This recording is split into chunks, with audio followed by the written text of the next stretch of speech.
ಬಂಧುಗಳೇ ನಮಸ್ಕಾರ. ಇದು ನಿಮ್ಮ ಸದಾ ನಿಮ್ಮೊಂದಿಗೆ. ಈ ಬಾಡಿ ಹೆಂಗ್ ಟಫ್ ಆಗಿ ಇಟ್ಕೊಂಡ್ರೆ ಜೀವನದಲ್ಲಿ ನಮಗೆ ಯಾವತ್ತೂ ಒಳ್ಳೇದು ಅನ್ನೋದನ್ನ ಹೆಣ್ಮಕ್ಳು ಹೇಳ್ಕೊಡಲ್ಲ, ಗಂಡು ಮಕ್ಳು ಹೇಳ್ಕೊಡ್ಬಿಡ್ತಾರೆ. ಭಾಳ ಜನ ನೋಡಿ, ನೀನು ಟೆಕ್ವಾಂಡ ಹೋಗು, ಇಲ್ಲಾಂದ್ರೆ ಕರಾಟೆ ಮಾಡು, ಆ ಥರ ಈ ಥರ ಮಾಡು, ಬಿ ಎ ಸ್ಟ್ರಾಂಗ್ ಪರ್ಸನ್ ಅಂತ ಹೇಳ್ಕೊಟ್ಟಿರ್ತಾರೆ. ನನಗೆ ಯಾಕೆ ಇವ್ರನ್ನ ನೋಡೋವಾಗಲೇ ಮನುಷ್ಯನ ಸಾಫ್ಟ್ ಇದ್ದಾರೆ, ಇವರು ಸ್ಟ್ರಾಂಗಾ, ಇವ್ರು ಇಷ್ಟೊಂದು ಬ್ಲ್ಯಾಕ್ ಬೆಲ್ಟಾ ಇವರು, ಅವ್ರು ನಕ್ಬಿಟ್ರೆ ಅಯ್ಯೋ ಬೆಣ್ಣೆ ಥರ ಇರ್ತಾರೆ. ಅವ್ರನ್ನ ಮಾತ್ರ ನಾನು ನಂಬೋದೇ ಇಲ್ಲ. ನೋಡೋಣ ರೀ, ನಾನು ಹೇಳೋದು ಕರೆಕ್ಟ್ ಅಂತ ನೀವು ಒಪ್ತೀರಾ? ಕರ್ಸೋಣ ಯಾರು ಅಂತ. ಮಿಸ್ಟರ್ ಅಜಯ್ ರಾವ್, ಬನ್ನಿ mister Ajay Rao.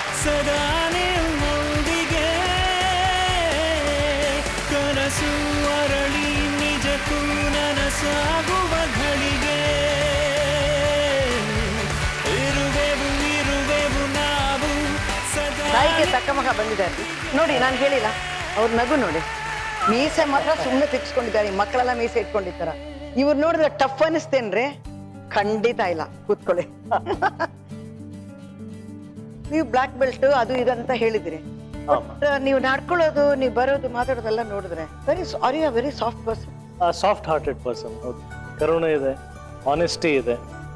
Tough hard ಅಂತ ಹೇಳೋದು ನಾನು ಹಾರ್ಡ್ ಟೈಮ್ಸ್ ಬಂದಾಗ I am bold. Hard times ಬಂದಿದ್ಯಾ ನಿಮ್ಗೂನು? ಯಾ, ಖಂಡಿತ. ಜೀವನ ಅಂತಂದ್ಮೇಲೆ ಮನುಷ್ಯ ಅಂದ್ಮೇಲೆ ಎಲ್ಲರಿಗೂ ಹಾರ್ಡ್ ಟೈಮ್ಸ್ ಹೆಂಗ್ ಅದರಿಂದ ಹೊರಗೆ ಬಂದ್ರಿ, ಹೇಗ್ ಫೇಸ್ ಮಾಡಿದ್ರಿ? ಸಿನಿಮಾ ಬರೋಕ್ಕೂ ಮುಂಚೆ, ಆಮೇಲೆ ಸಿನಿಮಾ ಬಂದಾದ್ಮೇಲೆ, ಸಕ್ಸಸ್ ಆದ್ಮೇಲೆ ಮತ್ತೆ ಫೇಲಿಯರ್ಸ್ ಕಂಡಾಗ, ಅದು ಖಂಡಿತ ಹಾರ್ಡ್ ಟೈಮ್ಸ್ ಅಂತಾನೆ ಹೇಳ್ಬೋದು. ಮತ್ತ್ಯಾಕೆ ಕರಾಟೆ ಅದೆಲ್ಲ ಕಲ್ತಿದ್ರಿ? ಕರಾಟೆ ಕಲ್ತಿದ್ದು ಸಿನಿಮಾಗೋಸ್ಕರ. ಯಾವತ್ತಾದ್ರೂ ಕಷ್ಟ ಬಂದಾಗ ದೇವ್ರೆ ಯಾಕೆ ನನ್ಗೆ ಯಾಕೆ ಈ ತರ ಕೊಡ್ತೀಯ ಅಂತ ಕೇಳಿದ್ದೀರಾ ನೀವು? ಇಲ್ಲ, ನೀವು ನಂಬ್ತಿರೋ ಬಿಡ್ತಿರೋ ಗೊತ್ತಿಲ್ಲ, ಬಹಳ ಅಪರೂಪ, ಅಂದ್ರೆ ತುಂಬಾ ಕಡಿಮೆ ಸನ್ನಿವೇಶಗಳಿದಾವೆ. ದೇವರಿಗೆ ನಾನು ಏನಾದ್ರು ಬೇಡ್ಕೊಂಡಿದ್ದೆ, ಆ ದೇವ್ರ ಮುಂದೆ ನಿಂತ್ರೆ ಕೈ ಮುಗಿತೀನಿ ಅಷ್ಟೇ. ಏನಾದ್ರು ಕೇಳ್ಕೊಳ್ಳಿದ್ರೆ ನಮ್ಮ ತಾಯಿ ಬಗ್ಗೆ ಕೇಳ್ಕೊಳ್ತೀನಿ. ಯಾವತ್ತು ನನ್ನ ಸಿನಿಮಾ ಬಗ್ಗೆ ತಾಯಿ ಬಗ್ಗೆ ಅಲ್ಲ, ಅವ್ರು ಚೆನ್ನಾಗಿರ್ಲಿ ಅಂತ. ಅಮ್ಮ ಚೆನ್ನಾಗಿರ್ಲಿ, ಅದಕ್ಕೆ ನಿಮ್ಗೆ ಕರೆಕ್ಟ್ ಆಗಿ ಒಂದು ಟೈಟಲ್ ಕೊಟ್ರು, ತಾಯಿಗೆ ತಕ್ಕ ಮಗ ಅಂತ.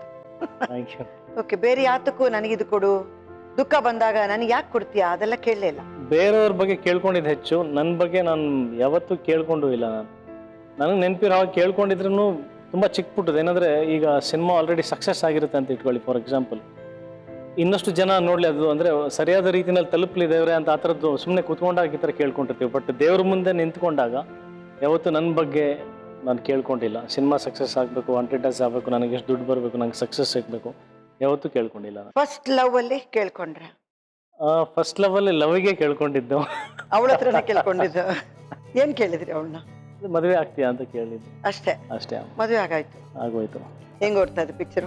ಪಿಕ್ಚರ್ ಚೆನ್ನಾಗಿ ಹೋಗ್ತಾ ಇದೆ, ತುಂಬ ಒಳ್ಳೆ ರೆಸ್ಪಾನ್ಸ್ ಸಿಕ್ಕಿದೆ, ಒಳ್ಳೆ ಪ್ರಶಂಸೆ ಸಿಕ್ಕಿದೆ, ತುಂಬ ಖುಷಿ ಇದೆ ಸಿನಿಮಾ ಬಗ್ಗೆ. ಯಾವತ್ತಾದ್ರೂ ಈ ಸ್ಪೆಷಲಿ ಚಾಲೆಂಜ್ಡ್ ಪೀಪಲ್ ಅಂತಾರಲ್ವಾ, specially challenged, they are being challenged, ಅಂಥವ್ರನ್ನ ಇಟ್ಕೊಂಡು ಏನಾದ್ರೂ ಕಥೆ ಮಾಡಬೇಕು, ಸಿನಿಮಾ ಮಾಡಬೇಕು, ಒಂದು ಪೋರ್ಷನ್, ಆ ಥರ ಏನಾದ್ರೂ ಐಡಿಯಾ ಇದೆಯಾ? ನನಗೆ ಅನ್ಸೋದು ಏನು ಗೊತ್ತಮ್ಮ, ಫಿಸಿಕಲಿ ಚಾಲೆಂಜ್ಡ್ ಆಗೋದು ಅದು ದೊಡ್ಡ ವೀಕ್ನೆಸ್ ಅಲ್ವೇ ಅಲ್ಲ. ಮೆಂಟಲಿ ಯಾವಾಗ ನಾವು ಡಿಸೇಬಲ್ಡ್ ಆಗ್ತೀವೋ ಅದು ನಮ್ಮ ನಿಜವಾದ ರಿಯಲಿ ಸಭಾಷ್. ಇವತ್ತು ನಮ್ಮ ಹತ್ರ ಬಂದಿರೋ ಹುಡುಗನ್ಗೆ ನೀವು ಧೈರ್ಯ ಕೊಡ್ಬೇಕು. ಆಲ್ರೆಡಿ ಅವನು ತುಂಬಾ ಧೈರ್ಯವಾಗಿದ್ದಾನೆ, ಆದ್ರೂ ಆವಾಗ ವೈಮಿ ಆ ಬೆಳೆಯೋ ವಯಸ್ಸಲ್ಲಿ ಏನಾದ್ರೂ ಕಷ್ಟ ಬಂದ್ಬಿಟ್ರೆ ನಾನು ಯಾಕೆ, ನನಗೆ ಯಾಕೆ ಅನ್ನೋದು ಬರುತ್ತೆ. ಎಲ್ಲಾ ಕಷ್ಟಗಳು ಬರೋದೇ ಅವನಿಗೆ ಏನೇನು ಕಷ್ಟ ಅಂತ ನೀವೇ ಕೇಳಬೇಕು. ಆದ್ರೆ ಅದನ್ನು ಮೀರಿ ಅವನು ನಿಂತಿದ್ದಾನೆ ಅಂದ್ರೆ ಇನ್ನೂ ನಿಲ್ಲಬೇಕು. ನಿಲ್ಲಕ್ಕೆ ನಾವೆಲ್ಲ ಸಹಾಯ ಮಾಡ್ಬೇಕು.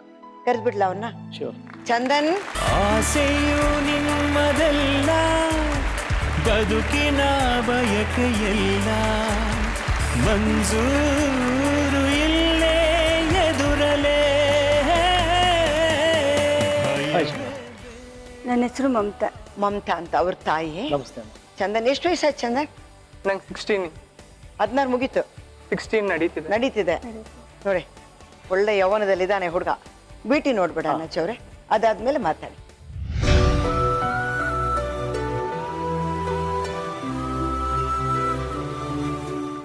ನಮಸ್ತೆ, ನನ್ನ ಹೆಸರು ಚಂದನ್ನು.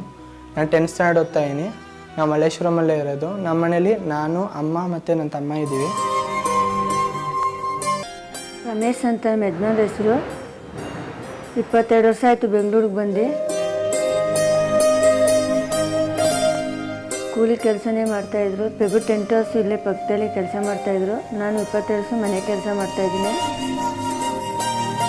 ನಾನು 6th ಸ್ಟ್ಯಾಂಡರ್ಡ್ ಓದ್ತಿದ್ದೆ. 6th ಸ್ಟ್ಯಾಂಡರ್ಡ್ ಓದಬೇಕಾದ್ರೆ ನಾನು ನಮ್ಮ ಅಜ್ಜಿ ಮನೆಗೆ ಹೋಗ್ಬೇಕು ಅಂದ್ಕೊಂಡಿದ್ವಿ. ಬೇಸಿಗೆ ರಜಾ ಇತ್ತು. ನಾನು ನನ್ನ ತಮ್ಮ ನಮ್ಮಮ್ಮ ಎಲ್ಲ ಹೋಗ್ಬೇಕಾದ್ರೆ ಟ್ರೈನಲ್ಲಿ ಚನ್ನಪಟ್ಟಣ ಸ್ಟೇಷನಲ್ಲಿ ನೀರು ಕುಡಿಬೇಕು ಅನ್ನಿಸ್ತು. ನೀರು ಕುಡಿಬೇಕು ಅನ್ನಿಸ್ದಾಗ ನಾನು ನಮ್ಮ ಅಪ್ಪ ಅಮ್ಮಂಗೆ ಹೇಳ್ದೆ ಡೋರ್ ಹತ್ರ ಬಂದೆ. ಅಲ್ಲಿ ತುಂಬ ಜನ ರಶ್ ಇತ್ತು. ಅವರು ರಶಲ್ಲಿದ್ದಾಗ ನನ್ನನ್ನು ಇಳಿಬೇಕಾದ್ರೆ ಅವರು ಇಳಿಯೋ ಹತ್ರದಲ್ಲಿ ನನ್ನನ್ನು ಕೆಳಗಡೆ ತಳ್ಳಿಬಿಟ್ರು.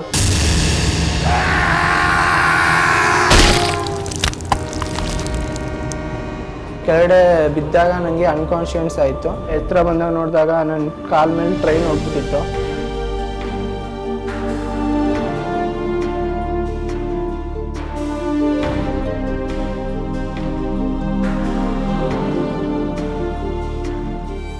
ಅಲ್ಲಿಂದ ಹಾಸ್ಪಿಟ್ಲಿಗೆ ಕರ್ಕೊಬಂದರು. ಅಲ್ಲಿ ಕಾಲ ಉಳಿಯಲ್ಲ, ತುಂಬ ಕಷ್ಟ ಅಂತ 2 ಕಾಲನ್ನು ತೆಗೆದುಬಿಟ್ರು. ಅಲ್ಲಿ ಇಲ್ಲಿ ಸಾಲ ಮಾಡಿ ತಂದು ಮಾಡಿದ್ವು.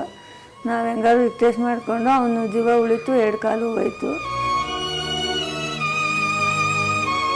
ನಮ್ಮ ಫ್ರೆಂಡ್ಸು ಎಲ್ಲ ಆಟ ಆಡ್ಬೇಕಾದ್ರೆ ನೋಡಿ ನನಗೆ ತುಂಬ ಬೇಜಾರಾಗುತ್ತೆ. ನಾನು ಚೆನ್ನಾಗಿದ್ದಿದ್ರೆ ಅವ್ರ ಥರ ಹಂಗೆ ಆಟ ಆಡ್ಬೋದಾಯಿತು. ಆದರೂ ಫ್ರೆಂಡ್ಸ್ ತುಂಬ ಹೆಲ್ಪ್ ಮಾಡ್ತಾರೆ. ಇದ್ರ ಥರ ಎಲ್ಲ ನೋಡಲ್ಲ, ಈಕ್ವಲ್ ಆಗಿ ನೋಡ್ಕೊತಾರೆ. ಅವರಲ್ಲಿ ನನ್ನ ಮಿಂಗಲ್ ಆಗೋಕ್ಕೆ ಎಲ್ಲ ತುಂಬ ಹೆಲ್ಪ್ ಮಾಡ್ತಾರೆ ಫ್ರೆಂಡ್ಸು. ತುಂಬ ದುಃಖ ಆಗಿ ತುಂಬ ಇದಾಯಿತು ಅವಾಗೆಲ್ಲ. ಸರ್ ಏನು ಮಾಡ್ತೀರಾ, ಅವ್ನಿಗೆ ಹೇಳೋಕ್ಕಾಗಲಿಲ್ಲ. ಸ್ವಲ್ಪ ದಿನ ಹೇಳ್ಬೇಡಿ ಅಂತ ಹೇಳಿದರು ಡಾಕ್ಟ್ರು. ಸ್ವಲ್ಪ ದಿನ ಹೇಳಲಿಲ್ಲ. ಆಮೇಲೆ ಗೊತ್ತಾಗೋಯ್ತು ಅವನಿಗೆ ಕಾಲು ನನಗಿಲ್ಲ ಅಂತ.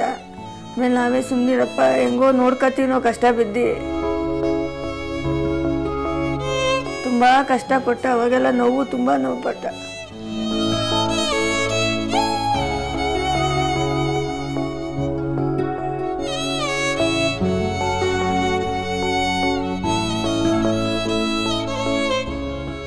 ಅಪ್ಪನೂ ತುಂಬ ಚೆನ್ನಾಗಿದ್ವಿ ನಾವೆಲ್ಲ. ಆಗ ನಾನು ಆಕ್ಸಿಡೆಂಟ್ ಆಗಿಂತ ಮುಂಚೆನೇ ಅಪ್ಪನೂ ಚೆನ್ನಾಗಿ ನಮ್ಮನ್ನ, ಅವರು ಕೂಲಿ ಕೆಲಸನೇ ಮಾಡ್ತಿದ್ದು. ನಮ್ಮನ್ನೆಲ್ಲ ನಾವಾದಂಗೆ ನಮ್ಮ ಮಕ್ಕಳು ಆಗೋದು ಬೇಡ ಅಂತ ನನ್ನ ತಮ್ಮನೆಲ್ಲ ಚೆನ್ನಾಗಿ ಇದರಲ್ಲಿ ಕಷ್ಟ ಆದ್ರೂ ಅವರಿಬ್ಬರು ದುಡ್ದು ನಮ್ಮನ್ನು ಓದಿಸ್ತಿದ್ರು. ಹಂಗೆ ಅಪ್ಪ ನಾನು ಚೆನ್ನಾಗಿ ಓದಿ ಮುಂದೆ ಬರಬೇಕು ಅಂತ ಅಪ್ಪಂಗೆ ಆಸೆ ಇತ್ತು. ನನಗೆ ಆಕ್ಸಿಡೆಂಟ್ ಆದಾಗ ಅವರು ತುಂಬ ಬೇಜಾರು ಮಾಡಿಕೊಂಡ್ರು. ಅದಾದಮೇಲೆ ಒಂದು ಸ್ಥಾನಕ್ಕೆ ನಿಲ್ಲಿಸ್ಬೇಕು ಅಂತ ಅಂದ್ಕೊಂಡಿದ್ರು ನನ್ನ.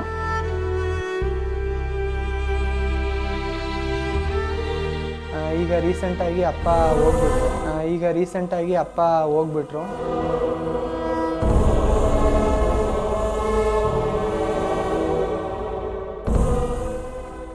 ಯುಗಾದಿ ಹಬ್ಬ ನಮಗೆಲ್ಲ ಸ್ನಾನ ಮಾಡಿಸಿ ಅಡುಗೆ ಎಲ್ಲ ಮಾಡಿ ಹೋದ್ರು. ಮತ್ತು ಕೆಲಸದಿಂದ ಬರಬೇಕಾದ್ರೆ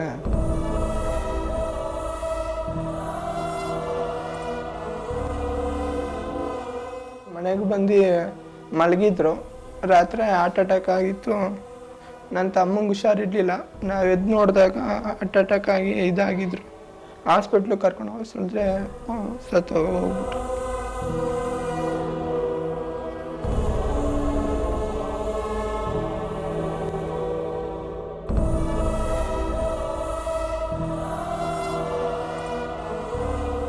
ಅದಾದಮೇಲೆ ನಮ್ಮ ಅಮ್ಮಂಗೆ ತುಂಬ ಕಷ್ಟ ಇದೆ. ಈಗ ಅವರೇ ದುಡ್ಬಿಟ್ಟು ನಮ್ಗೆ ಸಾಕಬೇಕು.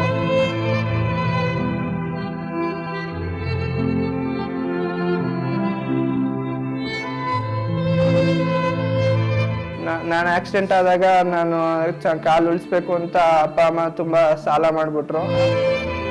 ನಮ್ದೊಂದು 4 ಲಕ್ಷ ಸಾಲ ಇದೆ. ಅಮ್ಮ ಈಗಲೂ ಕಷ್ಟಪಡ್ತಾ ಇದ್ದಾರೆ. ಅದನ್ನು ತೀರ್ಸೋಕ್ಕೆ ಮನೆ ಬಾಡಿಗೆ ಎಲ್ಲ ಕಟ್ಟೋಕ್ಕಾಗ್ತಿಲ್ಲ. ಅಮ್ಮನ ಕೈಲಿ ತುಂಬ ಕಷ್ಟ ಆಗ್ತಿದೆ.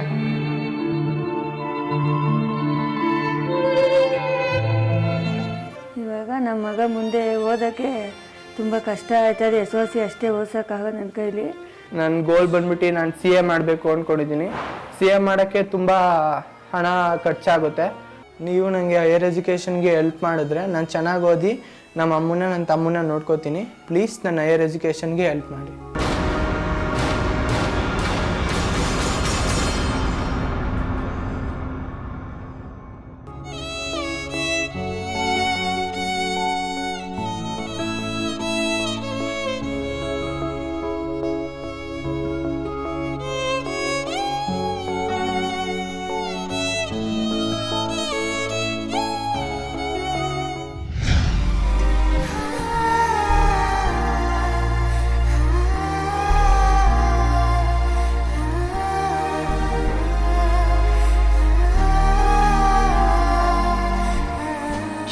ಧೈರ್ಯ ಹೇಳಬೇಕಾಗಿದ್ದು ಚಂದನ್ಗಲ್ಲ, ಮಮತನ್ಗೆ. ನೋಡಿ, ನೀವು ತಾಯಿಗೋಸ್ಕರ ಬೇಡ್ಕೋತೀನಿ ಅಂತೀರಲ್ಲ, ಈ ತಾಯಿಗೋಸ್ಕರ ಇವತ್ತಿಂದ ಬೇಡ್ಕೊಳಕ್ಕೆ ಶುರು ಮಾಡಿ. ದಯವಿಟ್ಟು ಪ್ಲೀಸ್ ನಿಮ್ಮ ಪ್ರೇಯರ್ಸಲ್ಲಿ ಖಂಡಿತ ಮಮತಾನ ಸೇರಿಸ್ಕೊಳ್ಳಿ. ಖಂಡಿತ ಸೇರಿಸ್ಬೋದು. ಬಡತನದಲ್ಲೇ ಹುಟ್ಟು, ಬಡತನದಲ್ಲೇ ಬೆಳೆದು ಒಂದೊಂದಾಗಿ ಬಡತನನೇ ಒಂದು ಕಷ್ಟ ಅನ್ಸತ್ತೆ. ಅಟ್ಲೀಸ್ಟ್ ನನಗಿಬ್ಬರು ಗಂಡು ಮಕ್ಕಳಿದ್ದಾರೆ, ಗಂಡ ಚೆನ್ನಾಗಿದ್ದಾನೆ ಅನ್ನೋವಾಗ ಏನೋ ಒಂದು ಸಂತೋಷ, ಕುತೂಹಲ ಇರುತ್ತೆ. ಅಂಥದ್ರಲ್ಲಿ ಮಗುಗೊಂದು ಹಿಂಗಾದ್ರೆ, ಅಯ್ಯೋ ಹಿರಿಯ ಮಗ ಹಿಂಗಾಗಿದ್ದಾನೆ ಅನ್ನೋ ಆ ಒಂದು ನೋವು ತಡ್ಕೊಂಡು ಕಾಯ್ತಾ ಇರೋವಾಗ ಗಂಡ ಟಕ್ ಅಂತ ಹೋಗ್ಬಿಟ್ರೆ ಅವ್ರು ಕೊರಗ್ತಿದ್ರೇನಮ್ಮ ಇವನ್ ಮೇಲೆ. ಸ್ವಲ್ಪ ಯತ್ನೆ ಇತ್ತು ಶುಗರ್ ಪ್ರಾಬ್ಲಮ್ ಅದೇನಿರ್ಲಿ ಏನಾದ್ರು. ಚಂದನ್, ಕಣ್ಣೀರು ಹಾಕ್ಬಾರ್ದು. ಇನ್ನು ಮುಂದೆ ನಿನ್ನ ಕಣ್ಣೀರು ಹಾಕ್ಬಾರ್ದು ಅಂತಾನೆ ಇಲ್ಲಿ ಕರ್ಕೊಂಡು ಬಂದಿರೋದು. ನಾವೆಲ್ಲ ಇದ್ವಿ ನಿಮಗೋಸ್ಕರ. ನೀನು ಏನು ಓದಬೇಕು ಅಂತೀಯೋ, ನೀನು ಎಂಥ ಧೈರ್ಯ ಅಂದರೆ ಅದರಿಂದ ನಿನಗೆ ಈಗ ನಡೆಯೋಕ್ಕೂ ಆಗ್ತಾ ಇದೆ. ಮಾತಾಡು, ಅಣ್ಣ ನಿನಗೋಸ್ಕರ ಬಂದಿದ್ದಾರೆ, ಮಾತಾಡು. ನನಗೆ ಖುಷಿ ಆಗಿದೆ ಏನು ಗೊತ್ತಾ, ಇಷ್ಟೆಲ್ಲ ಆದರೂ ಇವ್ರು ಸ್ವಾಭಿಮಾನ ಬಿಟ್ಕೊಟ್ಟಿಲ್ಲ, ದುಡಿತಾ ಇದ್ದಾರೆ. ನಿಜವಾಗ್ಲು ದಟ್ ಈಸ್ ರಿಯಲಿ ಗ್ರೇಟ್. ಶ್ರಮ ಪಡ್ತಾ ಇದ್ದಾರೆ, ನಮ್ಮ ಸ್ವಂತ ಕಾಲಲ್ಲಿ ನಿಂತು ಸಂಪಾದನೆ ಮಾಡ್ತಾ ಇದ್ದಾರೆ. ಆ ಸ್ವಾಭಿಮಾನ ಆ್ಯಕ್ಚುಲಿ ದೊಡ್ಡ ಮಾರಲ್. ಸೋತೋಗ್ಬಿಟ್ವಿ ಅಂತ ನಾವು ಕೈ ಚಾಚ್ತಾ ಭಿಕ್ಷೆ ಬಿಡ್ತಾ ಕೊಡ್ತೀವಿ, ಕೂತ್ರೆ ಕಷ್ಟ. ಬಟ್ ಇವರು ದುಡಿತಾ ಇದ್ದಾರೆ, ಇವನು ಓದೋವಂಥ ಛಲ ಇದೆ, ಅವ್ರಿಗೆ ದುಡಿಯೋಂಥ ಛಲ ಇದೆ. ಇದು ಒಂದು ಗ್ರೇಟ್ ಇಬ್ರು ಇನ್ಸ್ಪಿರೇಷನ್. ಇವನೇ ಒಂದು ತಮ್ಮ ಒಳ್ಳೆ ಸ್ಕೂಲಲ್ಲಿ ಓದ್ತಿದ್ದಾರೆ ಇಬ್ರು. ಓದ್ ನಿಲ್ಲಿಸ್ಲಿಲ್ಲ. ಈಗ ಎಷ್ಟು ಉಳಿದಿದೆ ಸಾಲ? ಸಾಲ ಇವಾಗ ನೀನು ಅರ್ಧ ತೀರ್ಸಿದೀವಿ, ನಿನ್ನ 1-3 ಲಕ್ಷ ಇದೆ ಅಮ್ಮ. ಬಡ್ಡಿ ಜಾಸ್ತಿ ಆಗಿರುತ್ತೆ, ಸಾಲ ಹಂಗೆ ಇರುತ್ತೆ. ಈಗ ಕಟ್ಟಕ್ಕಾಗಿಲ್ಲ, ನಿನ್ಸ್ಬಿಟ್ಟಿದೀವಿ. ಯಜಮಾನ್ರಿಲ್ವಲ್ಲ, ಒಬ್ಬರೇ ದುಡ್ಡು, ಒಬ್ಬರೇ ಬಾಡಿಗೆ ಕಟ್ಟಬೇಕು, ಮಕ್ಕಳು ನೋಡ್ಬೇಕು, ಊಟ ನೋಡ್ಬೇಕಲ್ಲ, ಅದಕ್ಕೆ ಇವಾಗ ನಿನ್ಸಿದೀವಮ್ಮ. ಏನ್ ಮಾಡೋಣ ಅಜ್ಜರ ಅವ್ರು ಹೇಳಿ? ಏನ್ ಮಾಡಿ ಒಂಚೂರು ಅಟ್ಲೀಸ್ಟ್ ಇವ್ರ ಸಾಲ ಅನ್ನೋದು ನಾವು ಫುಲ್ ತೀರ್ಸಕ್ಕಾಗಲ್ಲ, ಏನೋ ಆದಷ್ಟು ಒಂದು ಇವ್ರಿಗೆ ಬೇರೆ ಏನಾದ್ರೂ ಒಂದು ದಾರಿ ತೋರಿಸೋ ಥರ. ನಾನು ಹೋಗ್ಬಿಟ್ಟು ಟೀ ಮಾರುವಂಥ ಕೆಲಸ ಮಾಡ್ಬೇಕಂತ ಅನ್ಕೊಂಡಿದ್ದೀನಿ. ಒಳ್ಳೆ ದುಡ್ಡು ಬರ್ತೀರಿ, ಎಲ್ಲರಿಗೂ ಟೀ ಬೇಕು. ಎಷ್ಟೇ ಆದ್ರೂ ಬೆಂಗಳೂರು ಚಳಿ ಒಂಥರ ಇರುತ್ತೆ, ಹೌದು. ಟೀ ಕುಡಿದ್ರೆ ಒಳ್ಳೆ ದುಡ್ಡೇ ಬರುತ್ತೆ. ಅಲ್ಲ, ಈ ಟೀ ಮಾರಿದ್ರೆ ದುಡ್ಡು ಚೆನ್ನಾಗಿ ಬರುತ್ತೆ ಮಮತಾ. ಟೀ ಅಂಗಡಿ ತರ ಏನಾದ್ರು ಒಂದು ಇಟ್ಕೊಂಡು ಅಲ್ಲೇ ಮಾಡ್ತಾ ಇದ್ರೆ ದುಡ್ಡು ಚೆನ್ನಾಗೇ ಬರುತ್ತೆ. ಬೆಳಗ್ಗೆ ಒಂದು 5:30ಗೆ ಅಲ್ಲಿ ಎಲ್ಲರೂ ಎದ್ಬಿಡ್ತಾರೆ, ಹೇಗಾದ್ರೂ ಕೆಲಸ ಹೋಗೋರು. 5ರಿಂದ ಒಂದು 8 ಗಂಟೆ ತನಕ ನೀವು ಮಾರ್ತಾರೆ. 8 ಗಂಟೆ 9 ಗಂಟೆ ಮೇಲೆ ಮಕ್ಕಳನ್ನ ಕಳಿಸೋದು, ಅದು ಇದು ಮಾಡ್ಬಿಟ್ಟು ಮತ್ತೆ ಸಾಯಂಕಾಲ ಒಂದು 3 ಗಂಟೆಗೆ ಬಂದ್ಬಿಟ್ರೆ ಸಾಕು. ಹೌದು, ಇವತ್ತು ನಾವು ಒಳ್ಳೆ ಮುಹೂರ್ತ ಓಪನಿಂಗ್ ನಾನು ಬರ್ತೀನಿ ನೋಡಿ. ಓಪನಿಂಗ್ ಬರ್ತಾರೆ, ಅಜೇರಾವ್ ಟೀ ಸ್ಟಾಲ್ ಅಂತಾನೆ ಹಾಕ್ಬಿಡ್ಬೋದು ಅಲ್ವಾ? ಸ್ವಲ್ಪ ಸ್ಟ್ರೈಟ್ ಕೂತ್ಕೋ, ಹಿಂಗ್ ಬಗ್ಬೇಡ. ನೀವು ಸ್ಟೈಲ್ ಕೊಡ್ರಿ. ಅಜೇರಾವ್ ಟೀ ಸ್ಟಾಲ್ ಓನರ್ ಎಂದು ಹಿಂಗ್ ಕೂತ್ಕೋತಾರ ಅಲ್ವಾ? ಅಜೇರಾವ್ ಟೀ ಸ್ಟಾಲ್ ಓನರ್ ಇವರು, ಹಿಂಗ್ ಕೂತ್ಕೊಳ್ಳೋದ್ಯಾ? ನಿಮ್ಮೆಲ್ಲರ ಆಶೀರ್ವಾದದಿಂದ ಇವತ್ತು ಅಜೇರಾವ್ ಅವರು ಟೀ ಮಾರಕ್ ಹೋಗ್ತಾರೆ. ಇವನ್ ಬಾಳಲ್ಲಿ ಬೆಳಕ್ ತರ್ತಾ ಇದ್ದಾರೆ.